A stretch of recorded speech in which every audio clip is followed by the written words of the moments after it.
Welcome to Samba Samba. Enjoy the video. You start by confirming you have Beat Studio 3 and the original Lightning cable. This matters because third-party cables can limit charging current. Once done, connect to a reliable USB power source like a wall adapter rated 5V/2A.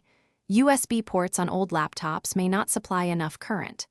Carefully inspect the Lightning port and cable ends under light for lint, bent pins, or frays. A blocked port prevents contact and charging.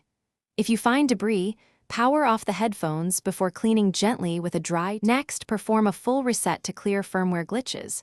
With the headphones on, press and hold power and volume down for 10 seconds until the LED flashes. This can restore charging protocols. Then plug into a wall adapter and leave uninterrupted for 30 to 60 minutes. Short bursts can mask slow charging issues. Once charged, test by checking the LED indicator, reconnecting to your phone, and playing audio. If sound plays but battery still shows 0, the battery reporting or firmware needs further attention. For final steps, swap in a different certified Lightning cable and a known 5V/2A adapter to isolate whether the cable or adapter is the culprit.